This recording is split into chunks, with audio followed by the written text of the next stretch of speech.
उस्मान तारिक को आगे जाके बैन लग सकता है क्योंकि उनका बॉलिंग एक्शन ठीक नहीं है। चलो देखते हैं कि उनको आईसीसी बैन कर सकता है या नहीं। देखो, जहां तक उस्मान तारिक की बॉलिंग एक्शन की बात है तो अगर हम उनकी वीडियोस देखें उनकी बॉलिंग की, तो आर्म में ऐसा उनका कोई मसला नहीं है। जब वो बॉल रिलीज करते हैं तो उनका आर्म बिल्कुल स्ट्रेट रहता है, ना ही 15 डिग्री से ऊपर बेंड होता है और ना ही कोई ऐसा चकिंग वाला सीन है उनकी बॉलिंग में। लेकिन उस्मान तारिक का मसला यह है कि वो जब बॉल करने आते हैं तो वो अपने एक्शन के दरमियान 1-1.5 सेकंड का पॉज लेते हैं और उसके बाद बॉल को रिलीज करते हैं। और इसी वजह से शायद कुछ लोगों को लगता है कि उस्मान तारिक जो एक्शन के दरमियान 1-1.5 सेकंड का पॉज लेते हैं और उसके बाद बॉल को रिलीज करते हैं, शायद इस पॉज की वजह से उस्मान तारिक को आईसीसी बैन कर दे। हालांकि लोगों को इस बात का इल्म नहीं है कि आईसीसी की कोई स्ट्रिक्ट रूलिंग नहीं है। आप अपने एक्शन के दरमियान 1 से 1.5 सेकंड का पॉज आराम से ले सकते हैं, जो कि आईसीसी बॉलर्स को अलाउ करता है। जहां तक बात है बॉलिंग पे बैन की, तो बॉलिंग पे बैन तभी लग सकता है अगर उस्मान तारिक बॉलिंग के दौरान अपने आर्म को 15 डिग्री से ज्यादा बेंड करके बॉल को रिलीज कर दे, उस दौरान उन पे बैन लग सकता था। और इसी इशू पे मोहम्मद हफीज ने भी बात की थी, तो आइए सुनते हैं कि हफीज इस बारे में क्या कहते हैं। Pause is not an issue at all. आप रुक सकते हैं during your bowling, that is fine.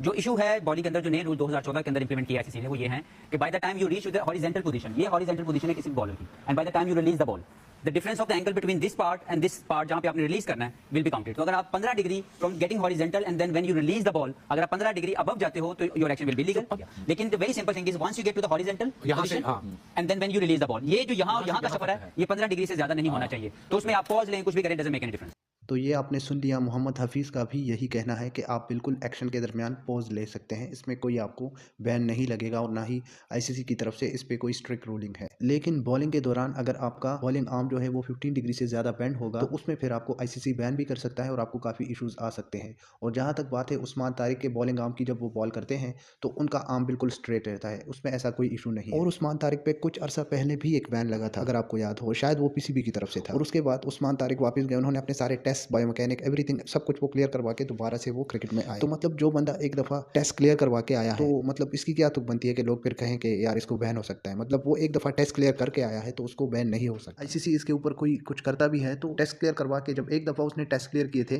तो दोबारा भी इजीली वो टेस्ट क्लियर करके वो दोबारा आ सकता है टीम में। और अगर आपको याद हो तो 2012 और 2013 में एक फेज आया था जहां पे Indian off spinner R Ashwin भी अपने एक्शन के दौरान एक हल्का सा पॉज लेते थे, अगर आपको याद हो।